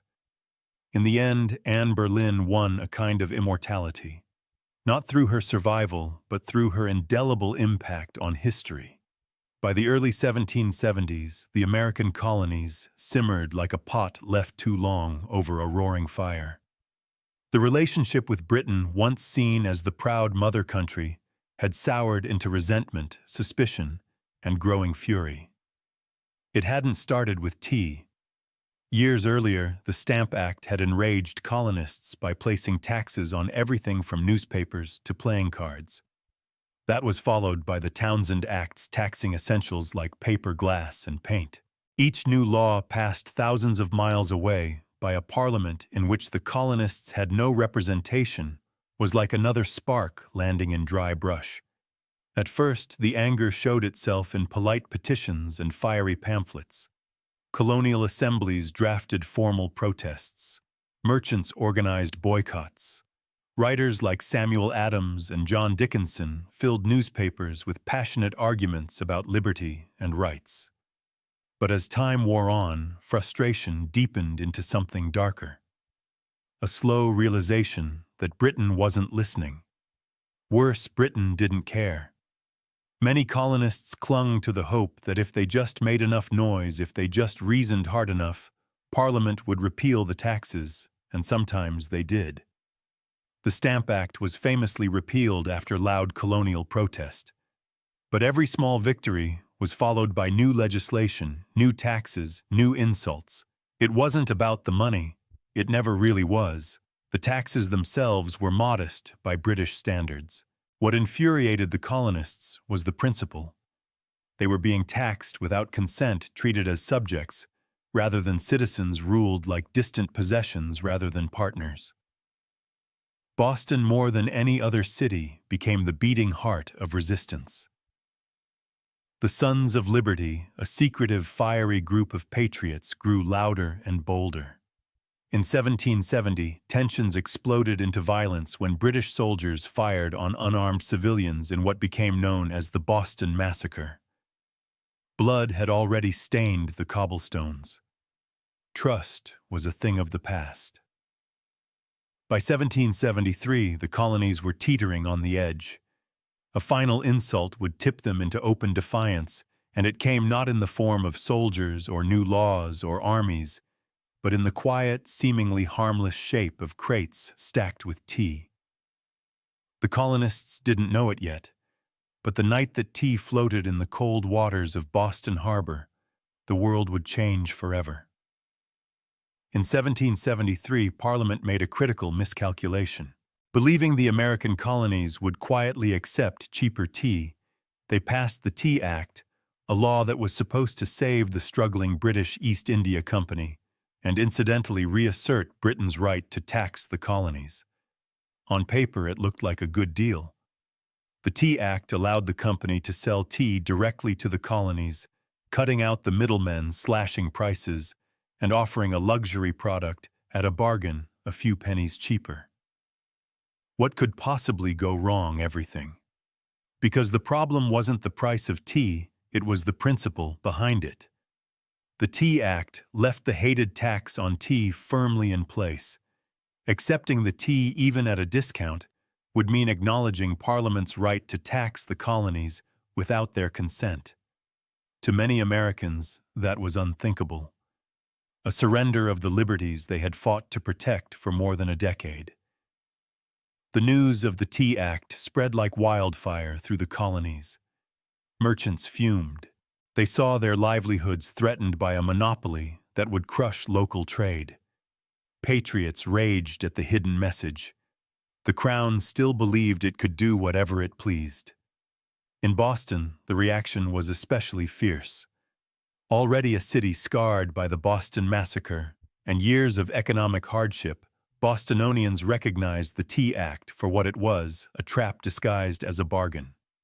Refusing the tea became a matter of honor, a litmus test for loyalty to the cause of liberty. Public meetings swelled. Newspaper columns burned with fiery rhetoric. Groups like the Sons of Liberty, led by Samuel Adams and others, organized boycotts vowing that no East India Company tea would be unloaded, sold, or drunk on American soil. All across the colonies, ships carrying the controversial tea were turned away by local resistance. In ports from New York to Charleston, the message was clear: we will not be bought. But in Boston, fate twisted differently. 3 ships, the Dartmouth, the Ellenena, and the Beaver, arrived anchored in the harbor and sat there refusing to leave. Royal officials insisted the tea be unloaded. The colonists refused. A deadlock grew taut as a drawn bowring. The tension was unbearable. A single act would break it, and history would never be the same again. As the British tea ship sat stubbornly anchored in Boston Harbor, the city itself transformed into a powder keg. Every day that passed without resolution tightened the tension. Boston wasn't just resisting. It was preparing for a fight. In taverns, churches, and public squares, angry colonists debated what to do. The Sons of Liberty, led by fiery voices like Samuel Adams, John Hancock, and Paul Revere, moved swiftly to organize resistance. They posted public notices calling on citizens to boycott British tea and held raucous meetings that swelled with farmers, artisans, and merchants alike. Each gathering added fuel to the fire. The Old South Meeting House became the nerve center of the resistance. Thousands crammed into the wooden hall, their breath fogging the air, their voices rising in defiance. Here resolutions were passed, speeches were made, and tempers boiled. Each vote against the unloading of tea was another hammer blow against British authority. But while the people of Boston stood united, the clock was ticking. British law demanded that imported goods like tea be unloaded and the tax paid within 20 days. If the ships remained after the deadline, customs officials would seize the cargo and the tax would be collected by force. The Sons of Liberty understood that once the tax was paid, even under protest, the principle would be lost. It wasn't just about the tea anymore. It was about whether the colonies would accept being treated as subjects without rights, or whether they would stand and fight for their future. Meanwhile, the royal governor of Massachusetts, Thomas Hutchinson, dug in his heels. He refused to let the tea ships leave without unloading their cargo, demanding that the law be obeyed. Colonial outrage be damned. To him, backing down meant admitting that mobs, not monarchs, ruled the colonies. Boston's standoff became a spectacle. Every man, woman, and child knew that something was coming. You could feel it in the air, that cold, sharp sense before a storm when the world holds its breath. All it would take was one spark to ignite an explosion.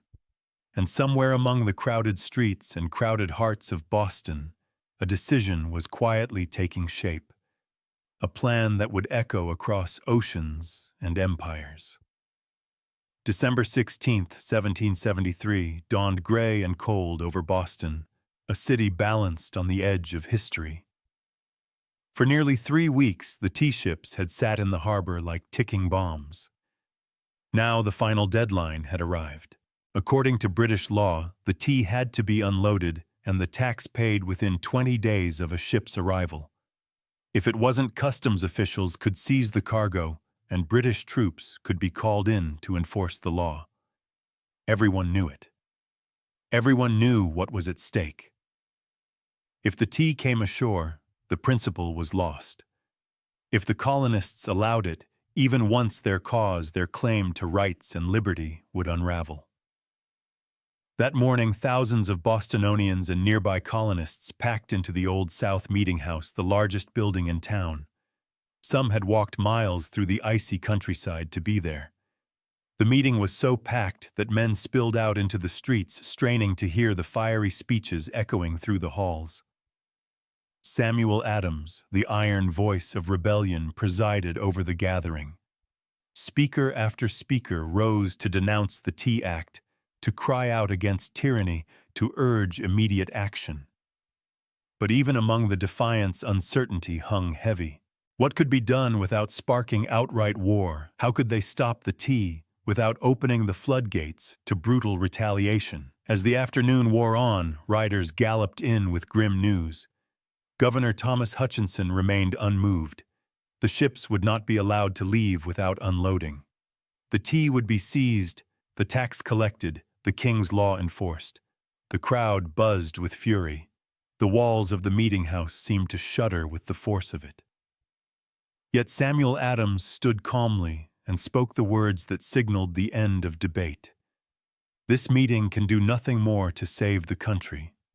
A simple sentence, but everyone knew what it meant. There would be no more petitions, no more compromises. Action would be taken. Outside, a war whoop cut through the gathering gloom. The signal. Men disguised themselves quickly, smearing soot on their faces, donning blankets and feathers in crude imitation of Mohawk warriors. It wasn't about fooling anyone. It was about creating a symbol, a message no one could mistake.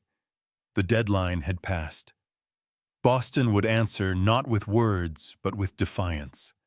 As twilight deepened over Boston on December 16, 1773, the quiet streets began to stir.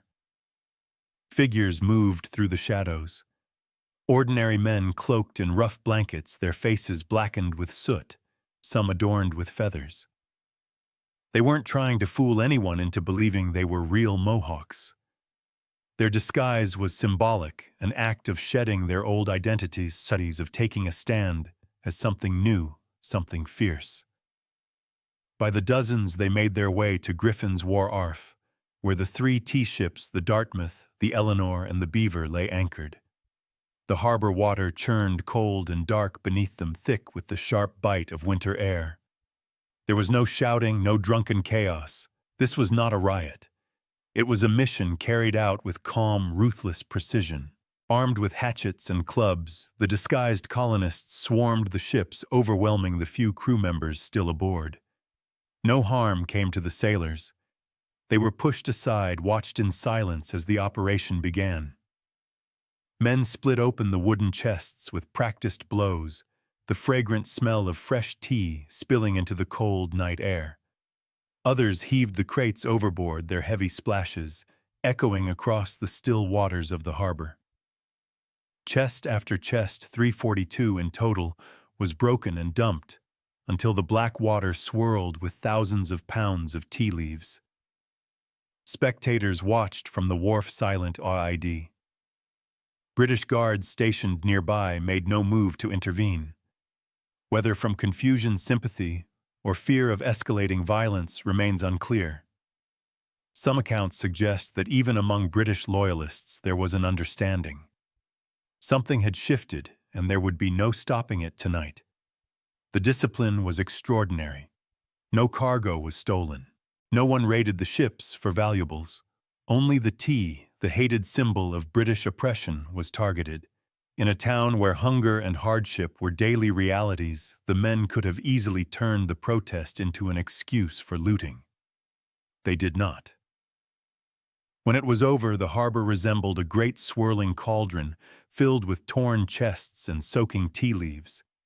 The smell of the sea mixed with the sharp tang of smashed tea, filling the night air with a strange, bittersweet scent. The work was done. Silently, the men disappeared into the night, vanishing into the alleys and back streets of Boston. They left behind no names, no leaders, no claims to fame, only the unmistakable mark of revolution. As the last broken crates bobbed in the dark water, Boston stood still, almost holding its breath. The Boston Tea Party wasn't a riot, a brawl, or a drunken spectacle. It was something far rarer, an act of cold, deliberate defiance carried out under the cloak of night. The harbor was transformed into a giant swirling teapot. Thousands of pounds of East India Company tea floated in great mats on the water, staining it black.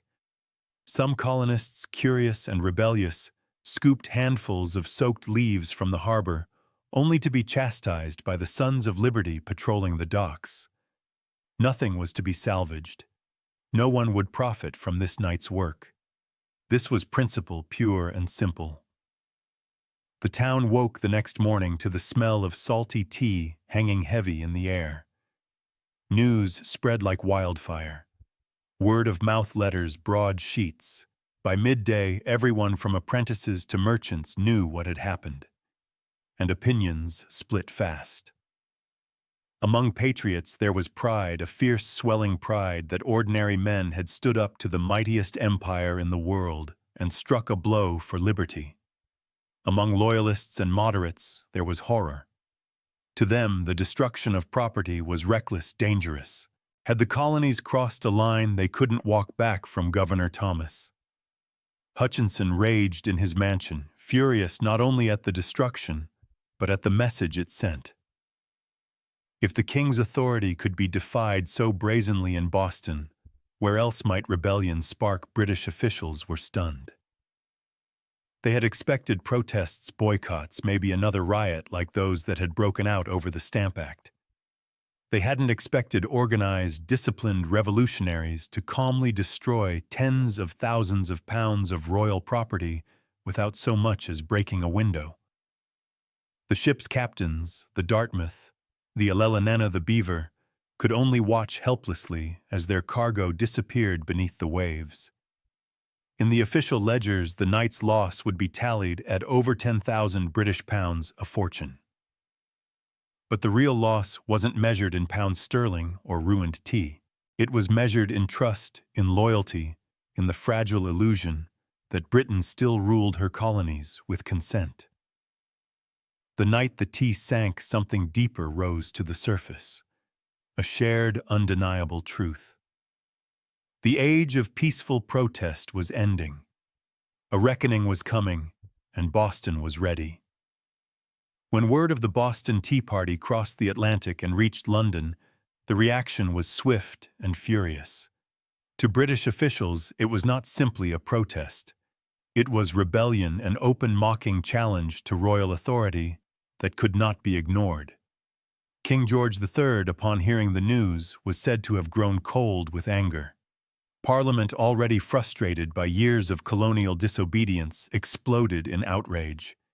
They demanded punishment, not just for the city of Boston, but as a warning to all the American colonies. The result was a series of laws so harsh they were quickly nicknamed the Intolerable Acts in America. The first blow came swiftly, the Boston Port Act. In one brutal stroke, Parliament ordered the closure of Boston's bustling harbor, the economic lifeline of the city, until the destroyed tea was paid for and order restored. Ships could no longer enter or leave. Trade vanished. Goods and supplies dried up. Boston, once vibrant and noisy, grew quiet, its docks eerily still. But the punishment didn't stop there. The Massachusetts Government Act stripped the colony of its self-governing rights, placing it firmly under the king's appointed officials. The Administration of Justice Act allowed royal officials accused of crimes to be tried back in Britain, a clear message that British authorities were untouchable. And to make sure the colonies knew force was an option, British soldiers were quartered throughout Boston, living among the very citizens they were meant to subdue. The message was clear. Rebellion would be crushed. Liberty was a luxury the Crown would no longer tolerate. But Parliament's heavy hand had an unintended effect. Instead of frightening the other colonies into submission, it outraged them. News of Boston's suffering of its port, closed its people starving, under martial law stirred deep sympathy and righteous anger throughout America. Wagon loads of food and supplies poured into Boston from neighboring colonies. Letters of support, pledges of unity, and secret meetings began to weave the once fragmented colonies closer together. What had once been a Massachusetts problem was rapidly becoming an American one. In punishing Boston, Britain had hoped to make an example of them. Instead, they made Boston a symbol, a rallying cry for resistance. The flames of revolution, once flickering in isolated pockets, now began to blaze from colony to colony, and there would be no easy extinguishing them. The punishment of Boston sent shockwaves far beyond the rocky shores of Massachusetts. Across the 13 colonies, outrage turned into something far more dangerous for Britain: unity. For years, the colonies had acted like distant cousins, bickering and competing, separated by geography, religion, and trade rivalries. But when Parliament slammed Boston's harbor shut and stripped Massachusetts of its self-governance, Americans across the continent realized if it could happen to Boston, it could happen to anyone. From Virginia to Pennsylvania, South Carolina to New Hampshire, the response was swift.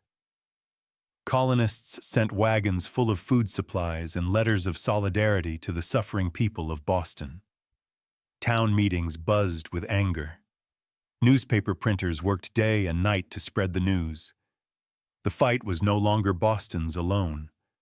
It was everyone's. And so in September 1774, something unprecedented happened. The First Continental Congress convened in Philadelphia. For the first time, representatives from 12 of the 13 colonies gathered under one roof to discuss a unified response. Men like George Washington, Patrick Henry, John Adams, and Samuel Adams, once merely regional figures, now stood together as architects of a movement that was growing larger by the day. Their goal, at least officially, was not yet full independence. Most still hoped for reconciliation, for a return to the old relationship of mutual respect under the British Crown. But beneath the polite debates and carefully worded petitions, a deeper understanding was taking root. The colonies could no longer afford to stand separately. At the Congress, they agreed to a sweeping boycott of British goods. They pledged mutual support in the face of further British aggression. And they made it clear any attack on one colony would be considered an attack on all. In taverns and meeting houses across the continent, ordinary people began using words that had once been whispered only in private. Unity, resistance, liberty. In bringing the hammer down on Boston, Britain had imagined it would crush rebellion. Instead, it had welded the colonies together into something far more dangerous. A people who, despite their differences, were beginning to think of themselves not as scattered provinces, but as Americans. The winds of revolution were no longer just stirring. They were gathering into a storm, and it was too late for Britain to stop it. The night the tea sank into Boston Harbor, it wasn't just crates that were destroyed. It was the illusion that the American colonies could remain loyal subjects forever. The Boston Tea Party lit a spark that no king, no army, no distant parliament could ever snuff out. In the months that followed, that spark caught fire across the colonies. What had once been protests, boycotts, and polite petitions hardened into open resistance. Town militias began drilling openly, storehouses filled with powder and shot. Men who had once toasted King George III in taverns now whispered about revolution under the same roofs. Boston became a symbol of sacrifice, battered but unbowed. The more Britain tried to tighten its grip, the more the colonies slipped through its fingers. Every ship that sailed past the closed, silent harbor of Boston was a silent reminder that tyranny had met its match in American defiance. When Parliament passed the Intolerable Acts, they intended to make an example out of Boston, to scare the other colonies into submission. Instead, they had created a martyr city, a rallying cry. From Georgia to New Hampshire, colonists realized that their fates were tied together. Resistance was no longer about tea. It was about survival, identity, freedom. By the spring of 1775, the tension reached a boiling point outside Boston. In the villages of Lexington, and conquered British troops sent to confiscate colonial weapons instead found armed farmers, ordinary men ready to defend their rights with musket fire. The first shots of the American Revolution rang out a direct line traced back to the moment when men chose principle over profit and dumped a fortune's worth of tea into the harbor. The Boston Tea Party showed the world that revolution doesn't always announce itself with trumpets and banners. Sometimes it starts quietly, with a small group of determined people standing in the cold, choosing defiance over fear. In dumping the tea, the colonists weren't just rejecting attacks, they were rejecting an empire.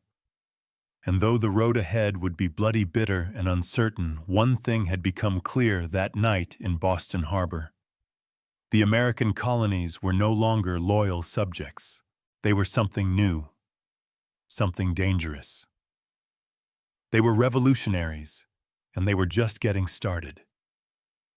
All before the towering pyramids of Giza, before Mesopotamian cities buzzed with life, before Stonehenge stood against the sky, there was Corral. Hidden away in the dry valleys of coastal Peru, Corral rose in silent majesty. Nearly 5,000 years ago, then faded into near-complete oblivion, swallowed by sands, and forgotten by history. For centuries, the world did not even know it existed. The super valley where Corral once thrived seems at first glance an unlikely place for civilization to bloom. The landscape is parched, barren, the river little more than a thin silver thread winding through rocks and dust. To most eyes, it looked inhospitable, a place abandoned by life. Yet it was here, amid the desolation, that one of humanity's earliest great cities took shape. Corral wasn't just a collection of scattered huts or a temporary trading post. It was a planned city sprawling over 150 acres, filled with pyramids, plazas, residential quarters, and ceremonial spaces. It had scale, purpose, and vision. A complex society blossoming centuries before the Egyptians began stacking stones into pyramids of their own. The people of Corral achieved this without the wheel, without written language, without metal tools. They built massive structures from stone and earth, with nothing but ingenuity, communal effort, and the raw power of human will. Yet for thousands of years, Corral's existence remained a secret. Even when travelers stumbled across the strange, weathered mounds scattered across the valley, they mistook them for natural formations, mere hills sculpted by the desert winds. No one imagined that beneath the sand lay one of the oldest cities in the world, predating even the civilizations that history books had crowned as the firsts. It wasn't until the late 20th century that archaeologists led by Ruth Shady uncovered the truth. What they found buried in the dust of time would rewrite the story of the Americas and force the world to reconsider what it thought it knew about the birth of civilization itself. Corral had risen, flourished, and fallen in total anonymity. Now, after millennia of silence, its stones are speaking again, whispering of a peaceful, intelligent people who built a world of complexity and wonder in a land where life itself seemed impossible. And this was only the beginning of their story. At first glance, the Sup Valley looks like a place where life should struggle to exist. Harsh winds sweep across endless stretches of sand and stone. The sun beats down mercilessly, drying out the earth, baking the landscape into cracked, brittle sheets. Water is scarce, the river, a meandering thread fighting for survival. To the untrained eye, it is a wasteland, barren, empty, forgotten by the gods. But the people of Corral saw something different. They did not see a desert to be feared. They saw a canvas to be shaped. They recognized the river, however modest, as the lifeblood of possibility. And so, with patience, ingenuity, and sheer determination, they turned this unforgiving place into a thriving oasis of life and culture. Their first victory was agriculture. They learned to tame the river's seasonal floods, building simple but brilliant irrigation systems that channeled water across the valley floor. Where others saw sand and dust, they coaxed green shoots of hope. Cotton beans, squash, guava, sweet potatoes. Cotton, in particular, became their treasure. It was spun into fishing nets and textiles, fueling trade with coastal villages and creating bonds that stretched far beyond their desert home. But growing crops was only part of their mastery. The people of Corral understood that survival in the desert required balance. They worked with nature, not against it. They built their homes and plazas from stone and earth designed to withstand both scorching heat and the rare, punishing rains that occasionally swept through the valley. They studied the stars and seasons, planning their harvests with the precision of master astronomers. Trade became the veins and arteries of Corral's economy. Dried fish, cotton fruits, and handmade goods flowed up and down the coast. In exchange, Corral received exotic goods: colorful shells from the Pacific, rare stones from the Andes, ideas from distant peoples. They were not isolated, they were connected. In a land where survival seemed impossible, Corral thrived through intelligence, innovation, and community. They didn't conquer the desert with brute force. They partnered with it, learning its rhythms, respecting its power, building a society that was not just functional. It was extraordinary. Against the odds, Corral blossomed into a beacon of civilization, and it was only beginning to rise, rising out of the desert. Like ancient guardians, the pyramids of Corral defy everything we thought we knew about early civilization in the Americas. These were not small, crude structures built by primitive hands. They were massive, deliberate works of architecture created by a people with vision, organization, and ambition. The centerpiece of the city was the Pyramid Mayor, the largest of Corral's monumental structures. It stretched more than 450 feet in length and towered nearly 60 feet above the desert floor. A feat of engineering on par with the early wonders of the ancient world. Built from stone, mud, and woven reed bags filled with rocks, the pyramid was designed not just to endure the harsh climate, but to withstand the punishing earthquakes that occasionally rattled the region. And endure it did, standing silent against wind and time for nearly 5 millennia. But the pyramids of Corral were not tombs. Unlike the massive burial complexes of Egypt, Corral's pyramids served a different purpose. They were centers of ceremony, power, and public life. Temples and gathering spaces crowned their summits, accessible by broad, elegant staircases. Fires once burned atop these platforms, and rituals were held beneath the endless Peruvian sky.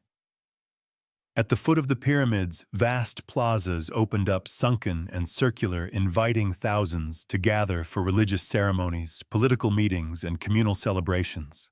The very design of Corral's cityscape suggested a society that prized community and order, a people deeply connected to one another and to the cosmos. Around the pyramids, smaller residential complexes fanned out, likely home to priests, administrators, artisans, and farmers. The pyramids themselves seem to have been strategically placed, aligned with celestial events: sunrises, solstices, the cycles of the stars. To the people of Corral, architecture wasn't just practical. It was spiritual, mathematical, cosmic. Walking among the weathered stones today, it's almost impossible not to feel a strange sense of awe. These structures were raised without metal tools, without the wheel, without beasts of burden. Yet they rose with symmetry, scale, and staggering precision. The Great Pyramids of Corral were not built for vanity nor for war. They were built to connect earth and sky, community and cosmos, humanity and eternity. And they still whisper across the sands, telling a story that refuses to be forgotten. Among the ruins of Corral, there is something profoundly different, something that sets it apart from so many ancient civilizations.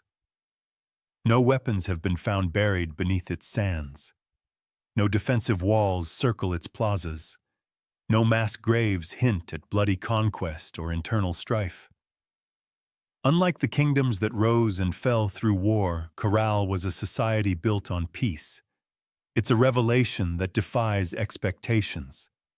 Here was a civilization that flourished not through violence, but through cooperation, trade, and shared belief. The people of Corral seem to have invested their energy not in armies or fortresses, but in architecture, astronomy, music, and communal life. Their plazas and pyramids weren't monuments to victory over enemies. They were centers of celebration, worship, and governance. This was a civilization that chose to gather rather than conquer, to negotiate rather than destroy. Trade was the lifeblood of Carroll's success. Cotton grown along the fertile riverbanks was spun into fishing nets that were traded with coastal communities. In return, Carroll received dried fish, an essential source of protein, and exotic goods from faraway places. Colorful shells from the Pacific, precious stones from the highlands, and even rare tropical fruits from distant valleys. This wide network of trade stitched the region together, binding far-flung communities into a peaceful web of mutual benefit. And in the center of it all, Corral thrived as a cultural and economic hub. Religious and ceremonial life played a vital role in maintaining social harmony. The city's grand public spaces and sunken plazas likely served as stages for rituals that united the people under shared spiritual beliefs. Music filled these gatherings. Flutes carved from condor bones, drums made from deer hides, creating soundscapes that echoed across the desert, tying individual lives to something greater. Leadership, too, appeared to rely less on military strength and more on spiritual authority and civic organization. The city's leaders must have coordinated massive construction projects, seasonal agricultural cycles, and complex trade agreements, all without leaving behind the brutal scars of war. In an ancient world so often defined by conflict, Corral stands as a shining exception, a reminder that civilization does not have to rise on the broken backs of the conquered. It can instead be built by the quiet power of collaboration, creativity, and trust. At Corral, the stones still seemed to hum with echoes of a world long gone. It was not just a city of buildings and trade. It was a city alive with sound ceremony and spiritual rhythm. Music and ritual were woven into the very heartbeat of Corral civilization. Archaeologists digging carefully through the dry sands uncovered a treasure trove of ancient instruments, flutes crafted from the bones of condors and pelicans, whistles fashioned from deer antlers, small drums stretched with animal hides. These artifacts were not simple toys. They were crafted with care, tuned to specific notes, designed to carry sound across the wide open plazas of the city. In a world without written language, music spoke the language of the soul. Imagine it. The low thrum of drums rising at dusk, flutes keening like the desert wind, feet stamping on the sunken plazas as hundreds gathered under the fading light. Fires would crackle atop the pyramid platforms. Priests dressed in intricate woven garments would chant to the gods of the river, the earth, the stars. In those moments, Corral was not just a city. It was a symphony. The layout of Corral itself suggests that ritual life was at its core. The grand plazas were not mere open spaces. They were stages for communal ceremonies carefully designed to draw people together. The sunken circular courts acted like ancient amphitheaters, focusing sound and sight onto the rituals performed at their centers.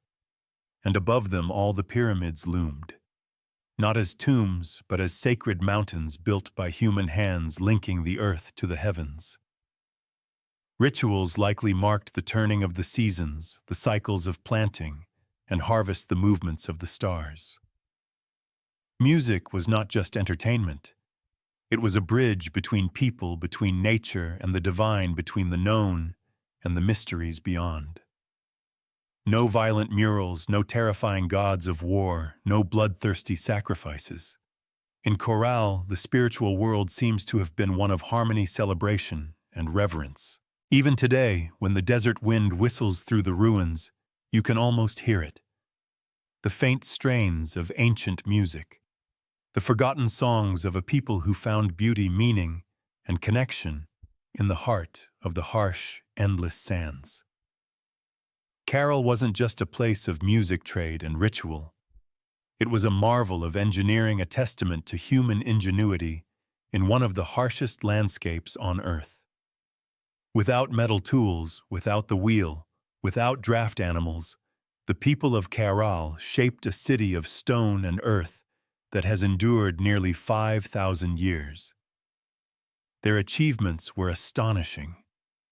Massive pyramids rose from the desert floor, constructed not with small, fragile bricks, but with enormous stones carried across the dry valley.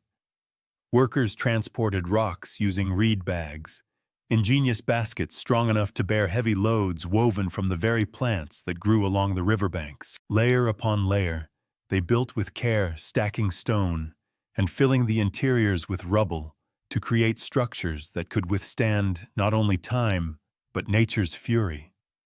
And they understood nature well. Carroll lies in a region prone to violent earthquakes, yet their pyramids and plazas survived largely intact. How? By mastering earthquake-resistant architecture. Builders used flexible construction techniques, layered fills, wide foundations, and rounded corners that allowed their monuments to absorb and dissipate seismic energy.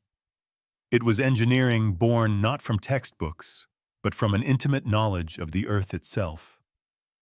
Water management was another silent triumph. Despite living in a desert, the people of Carroll developed sophisticated irrigation systems.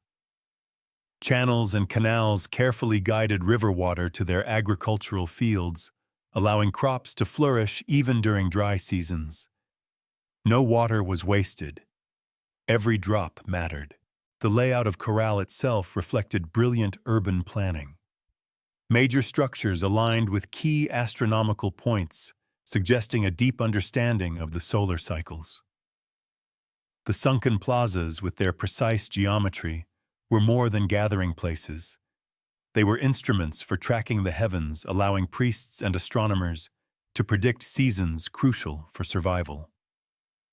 Even the city's organization spoke of a complex society.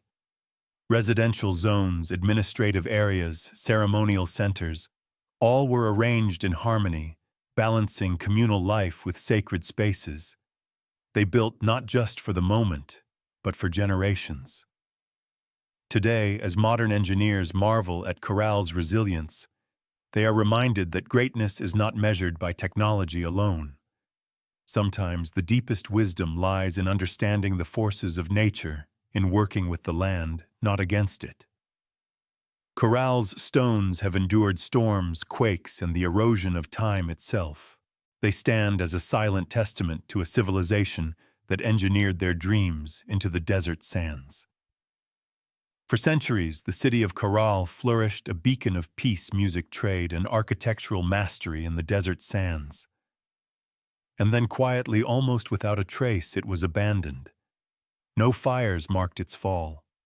No signs of conquest scar its walls.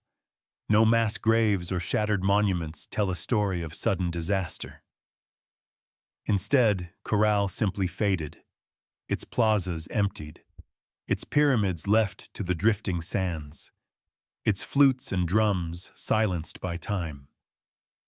Why did they leave? That question still lingers like a ghost across the Super Valley. Some scholars believe that environmental change struck the final blow. Evidence suggests that a long period of drought may have crippled Carroll's agriculture. Without the river's life-giving waters, the fields would have withered. Trade networks dependent on surplus cotton and food would have faltered.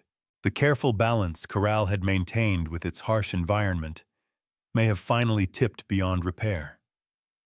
Other theories point to shifting trade routes. As neighboring cultures grew and new centers of power emerged along the coast and inland, Carroll's influence might have diminished. Perhaps the goods they once supplied cottonfish produce were no longer enough to sustain their role as a dominant city. Slowly, the lifeblood of commerce drained away. Still others whisper of internal decline. Without written records, we can only imagine political struggles, religious upheaval, or simple exhaustion after centuries of growth. Even peaceful societies can fracture under pressure when survival becomes uncertain. Whatever the cause, the departure seems to have been gradual, not sudden. Families likely drifted away one by one, seeking more fertile valleys, stronger rivers, new beginnings. Children who once ran across Corral's plazas grew up telling stories of a lost city behind them, stories that would eventually fade into legend. The desert reclaimed what humans had built. Winds carried fine sand over stone temples. Flutes lay buried beneath shifting dunes. What had once been a humming, vibrant civilization became a field of silent, sleeping mounds. For nearly 4,000 years, Corral remained hidden, a whisper beneath the sands, waiting. Today, as archaeologists carefully uncover its stones, the question still burns. How does a city so advanced, so beautifully crafted, simply vanish? Perhaps the truth is that even the greatest civilizations, no matter how wise or peaceful, are still fragile threads woven into the tapestry of time, forever vulnerable to the unseen forces of change. For millennia, Corral lay forgotten, buried beneath the silent sands of the Super Valley. Travelers passed the strange, rounded hills that dotted the landscape, never suspecting that beneath their feet lay the ruins of a civilization older than the pyramids of Egypt. To them, these were just natural formations, mounds shaped by the wind and time. It wasn't until the late 20th century that the world would finally hear Corral's voice again. In the 1990s, Peruvian archaeologist Ruth Shady led a team into the Soup Valley, driven by curiosity and a growing sense that these hills might hold secrets no one had yet uncovered. What they found would rewrite the story of human civilization in the Americas. Layer by painstaking layer, the sand was brushed away. Beneath it emerged walls of carefully cut stone, grand staircases, sunken plazas, pyramids, a city far older than anyone could have imagined. Radioarbon dating confirmed the unbelievable. Corral was over 4,600 years old, thriving at the same time as the earliest civilizations in Mesopotamia and Egypt. It was a discovery that shook the foundations of archaeology. Before Corral, scholars believed that civilization in the Americas developed much later, shadowed by the great empires of the Old World. Corral changed everything. It proved that the Americas had birthed monumental architecture, complex urban life, and social organization independently long before the rise of the Incas or the Mir. Ruth Shady and her team found not just stone and rubble, but the remnants of life, musical instruments, fishing nets, textiles, cue, ancient knot records, and even offerings made to the gods. Each artifact told a story of a people who had built a society with vision, intelligence, and profound creativity. Corral's rediscovery was more than an academic triumph. It was a resurrection. A civilization that had slept beneath the desert for thousands of years now stood revealed under the open sky once more. Its plazas kissed by the same winds that had once carried the sounds of flutes and the laughter of children. Today, Corral is recognized as a UNESCO World Heritage Site, a fragile, priceless link to humanity's earliest dreams of building belonging and believing. The sands had hidden Corral well, but in the end, the stones endured, waiting for someone to listen, to see, to remember. Carol stands today as a silent giant, a reminder that civilization's roots stretch far deeper than we once believed. Among its pyramids and plazas, the ancient stones whisper a story that reshapes our understanding of humanity's journey. A story not of conquest and bloodshed, but of harmony, ingenuity, and hope. Long before the towering empires of Greece, Rome, or even Egypt, the people of Corral were building something extraordinary. They raised pyramids without the wheel, They mapped the stars without written records. They created a thriving society rooted in trade, music, ritual, and engineering, all without leaving scars of war upon the land. In an era often defined by conflict, Corral offers another vision of what civilization can be. A society that valued connection over conquest, knowledge over domination. It reminds us that complexity does not require violence, that greatness is not measured by how many armies march across a battlefield, but by how a community comes together to build, to create, to dream. Carroll's legacy reaches far beyond the dry sands of the Soup Valley. It challenges old assumptions that civilization had a single cradle, that urban life and monumental architecture belonged first to the old world. Corral proves that humanity's spirit of innovation and aspiration arose independently in many corners of the earth, shaped by different hands, but driven by the same eternal desires to endure, to celebrate, to reach toward the divine. Today, walking among Corral's weathered ruins, you can almost hear it. The pulse of drums, the low hum of flutes, the murmur of traders bargaining in the plazas, the laughter of children racing through stone alleys under a sky of endless stars. Their lives, their dreams, their stories are still with us, etched into the bones of the earth. Corral teaches us that even when civilizations fall, their spirit can endure. Sleeping under sands, waiting to be remembered, waiting to inspire again. In the great timeline of human history, Corral shines not just as a relic of the past, but as a beacon for the future.